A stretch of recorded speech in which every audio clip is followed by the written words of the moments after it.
Olá, tudo bem com vocês? Professora Arli, professora de Geografia do Instituto Genara Viana. E nesse vídeo vai para as turmas 600 e 601, nosso sexto ano. No vídeo anterior nós falamos das camadas da Terra, né? Então, vocês puderam ver aí no vídeo e também através do conteúdo de vocês, que as camadas resultam de maneiras como o planeta se formou, bilhões e bilhões de anos atrás, né? Indiferentes no que diz respeito à composição química, a pressão, a espessura, entre outras propriedades. Então, tudo isso nós falamos no vídeo passado. A partir de agora, tá? Nós vamos seguir com o conteúdo. Nós falamos também das placas tectônicas, né? Como elas são formadas, o que acontece com cada movimentação que elas fazem, tá? Na página 8 de vocês, então primeiro a gente volta um pouquinho ao conteúdo, né? Quando a gente falou das principais camadas, quando a gente falou da formação das placas tectônicas, como isso foi feito lá no início.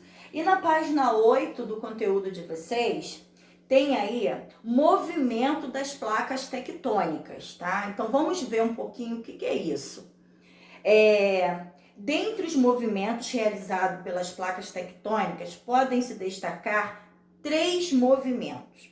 No livro de vocês, tem a figura mostrando esses 3 movimentos. Então, vamos falar desses 3 movimentos distintos aí que as placas tectônicas fazem. O primeiro movimento, tá, é chamado de convergente, quando as placas se chocam entre si. Então, quando vocês, meus amores, olharem lá na página 8, tá? No primeiro desenho, mostra esse movimento que a tia tá falando para vocês. Movimento convergente, né? Elas se chocam entre elas. Só vocês prestarem atenção na imagem, prestando atenção na setinha que tá indicando. Então, ó, elas se chocam entre si, tá? Tá bem legal aí o desenho mostrando para vocês. Esse é o primeiro movimento. O segundo movimento é chamado de divergente, tá? É quando as placas tectônicas, elas se movimentam se afastando uma da outra. Tá aí mostrando o desenho para vocês. Olha só, dá uma olhadinha na seta. Elas vão se afastando, tá? Elas se movimentando e vão se afastando uma da outra. Quando isso acontece, de acontecer esse afastamento entre elas, tá? É chamado de divergente. Convergente é a primeira, quando elas se chocam entre si, tá? Aqui no caso tá mostrando frente a frente. Divergente é quando elas se afastam. Tá faltando o terceiro movimento. O terceiro movimento é chamado de conservativos. É quando as placas se deslocam lateralmente, né? Uma passando ao lado da outra. Tá mostrando para vocês aí na página 8, no terceiro desenho, tá? Então vamos voltar. Primeiro desenho, convergente, frente a frente, elas se chocam entre si. Divergente, né? Os movimentos fazem com que elas se afastam uma da outra. E conservativos, elas passam uma lateral à outra, né? Uma ao lado da outra. Então, esses são os 3 movimentos principais das placas tectônicas. Na página 9 de vocês, aí do conteúdo da apostila, vem falando aí, ó, os movimentos realizados pelas placas tectônicas causam alterações na superfície terrestre e provocam, por exemplo, os chamados abalos sísmicos, né? São os terremotos, os maremotos. Vocês já vão saber a seguir a diferença de um e de outro. Quando ocorre os terremotos e quando ocorrem os maremotos. Já vou falar para vocês. E as atividades vulcânicas. E também nessa mesma página, na página 9, está mostrando para vocês as principais placas tectônicas, tá? E as consequências de sua movimentação. Então, são várias. Então, tá falando aí, ó, da placa sul-americana, da placa norte-americana. Então, tá falando da localização, quantos quilômetros quadrados tem. Tá? Placa africana, placa arábica, placa eurasiática e placa antártida. Tem mais, tá? Não são só essas, não. Na página 10, segue aí as outras placas, tá? Placas indo-australiana, placa Escócia, placa do Pacífico, placa de Cocos, placa do Caribe e placa das Filipinas. Então, são essas infinidades de placas existentes aí, que no conteúdo de vocês está especificando cada uma delas, tá? A localização, a distância de uma para outra. Então, tem toda essa diferença aí que mostra aí no conteúdo de vocês, tá? Não pode esquecer dos 3 movimentos principais, tá? E dessa relação aí de principais placas tectônicas, ok? E, no caso, como nós em sala de aula a gente já tem o costume de marcar, definir, né, as marcações, então em casa vocês vão fazer a mesma coisa, tá? Fazer a leitura com calma e vai marcando, fazendo aquela sinalização que a gente já está acostumado a fazer. Na página 12, abalo sísmico, lembra? Ainda há pouco eu falei com relação aos movimentos das placas tectônicas, tá? E as atividades que esses movimentos causam. Então, vamos falar agora dos abalos sísmicos, tá? Abalos sísmicos são tremores que ocorrem na superfície terrestre, principalmente em razão de forças naturais no interior do planeta. Quando ocorre nos continentes, tá? Eu falei ainda há pouco, né? Quando acontece os abalos sísmicos, quando acontece nos continentes, tá? São chamados de terremotos, ok? Quando acontece no fundo do mar, quando esse abalo sísmico acontece no continente, é chamado de terremotos. Quando acontece no fundo do mar, recebe um outro nome, tá? Que é chamado de maremotos. Na página 12, do qual estou falando com vocês, tem aí o desenho mostrando, ó, a movimentação, tá? Como é formado, tá? No roteiro de estudo também eu fiz algumas sinalizações que vocês possam pesquisar, mostrando outras imagens além dessas que está aqui no livro de vocês, tá bom? Então dá uma olhadinha, tá bem interessante a ilustração para vocês acompanharem toda essa diferença aí, né? Quando acontece quando os abalos sísmicos acontecem nos continentes, quando acontece no fundo do mar. Tem os 2 esqueminhas mostrando para vocês. Uma outra atividade também que acontece, tá?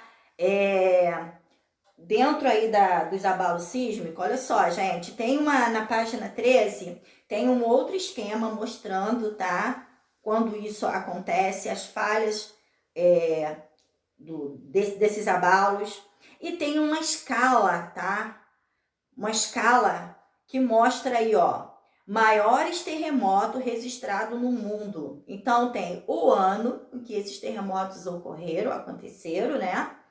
Tem os lugares e tem a magnitude. Então, eu vou dar 2 exemplos para vocês, porque aí vocês têm a tabela e vocês vão olhando aí os lugares e os anos que isso ocorreram. Então, por exemplo, em 1960, lugar Valdívia, Chile, a magnitude foi de 9,5, tá? Em 2010, ó, Chile, 8,8. E assim, outros exemplos que tem aí na tabela que está mostrando para vocês, tá? Se vocês olharem aí a quantidade de anos que ocorreram esses principais terremotos, tá? A gente observa aí, ó, que a magnitude, elas são bem diferentes uma das outras, tá? Então, dá uma olhadinha aí só. Na 14, vem mostrando o sismógrafo, né? O aparelho aí que mede essa magnitude, esses tremores. Lógico que na atualidade tem outros equipamentos que já estão ajudando aí nesse controle, né?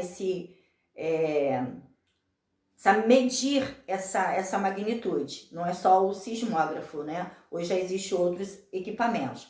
Mas aqui na página 14 está dando um exemplo aí simples do sismógrafo para vocês terem uma noção de como é medido esses tremores. Então, também tem uma outra tabela que mostra a classificação dos terremotos, tá? Tá ali na página 14 para vocês. Vem no primeiro quadrado a magnitude, no segundo quadrado a designação e a classificação aí dos efeitos possíveis que podem ocorrer, tá? Então, magnitude 2.0, designação micro. Aí tá falando se é micro, se é pequeno, se é grande, forte, importante, excepcional, extremo, tá? E os efeitos de cada magnitude e designação desses terremotos, ok? Então, isso está aí na página 14, que dá para vocês acompanharem aí de casa tranquilamente o conteúdo. Uma outra atividade, vamos lá, é a atividade vulcânica. No conteúdo de vocês está na página 18. O vulcanismo é um nome dado ao conjunto de processos que faz com que o magma, parte da camada interna da Terra, chegue à superfície, tá? Quando ocorrem as erupções, o magma acumulado nas camadas magmáticas é expelido por meio da chaminé. Então, olha aí o desenho, olha aqui, ó. No livro de vocês tem o desenho mostrando, tá? O magma no interior e quando ele chega na superfície. No caso aí, a saída é pela chaminé, conforme o próprio texto está falando. Então, vamos seguir. Além da lava que transborda pela cratera, o vulcão pode expelir gases, lama, poeira, cinza e rochas, tá? Então, todos essas situação que eu estou falando para vocês, o vulcão pode expelir, tá? Gases, lama, poeira, cinzas e rochas. Fragmentos são chamados de piroclastos. Esse fenômeno geológico ao interior para a superfície do planeta ocorre em geral nas áreas próximas aos limites das placas tectônicas. Aí tá falando da localização, gente, dessas atividades vulcânicas, né? E abaixo, também no conteúdo, segue aí, ó. Quando em atividade, os vulcões podem ocasionar diversos danos, como risco à vida das pessoas que vivem próximo a eles, prejuízos financeiros, destruição de lavouras, cidades, construções, entre outros. Nem todos os vulcões, entretanto, são ativos, ou seja, uma parte deles não está sujeito à atividade, tá? O vulcanismo não traz apenas prejuízo, ele é mais um agente interno responsável pelas alterações da superfície terrestre. A gente vai entender agora, tá, que outras atividades, tá, após esse processo das atividades vulcânicas, tá, que não traz só prejuízo, e é sobre isso que a gente vai falar nesse momento. Olha só.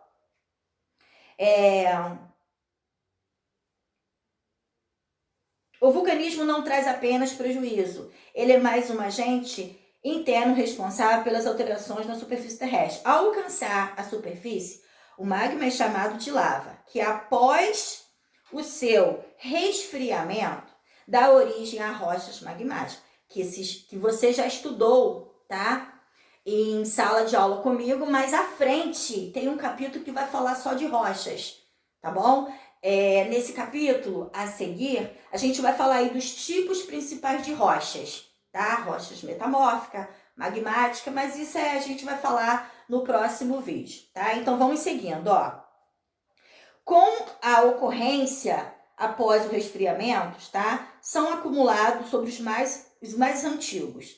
A solidificação forma as camadas das rochas, sobretudo. A decomposição dessas rochas ao longo de milhares de anos originam-se solos férteis, beneficiando a população que vive perto dos vulcões. Outro exemplo também, tá? É a terra roxa, muito comum no norte do Paraná e de algumas áreas de São Paulo, tá? Para uso e cultivo de lavoura mesmo. Todos esses exemplos são exemplos dessas atividades vulcânicas que ocorrem após o resfriamento dessa lava, tá? Então, também na página 18 tem, além da primeira imagem que eu mostrei para vocês, dessa atividade do vulcão, tem toda uma outra imagem aqui, ó, que mostra, né, essa atividade antes de ser expelida no interior da Terra, ok? Então dá uma olhadinha aí nas duas imagens, tá? Na imagem de cima e na imagem de baixo, que tá mostrando aí para vocês, ok? Então é isso. A gente falou aí das placas tectônicas, das atividades vulcânicas, dos terremotos, maremotos, tá? Dos principais abalos sísmicos. Não deixem de fazer as atividades de vocês. Olhem no roteiro, tem novidade, tá? Façam as atividades online e a gente se encontra no próximo vídeo.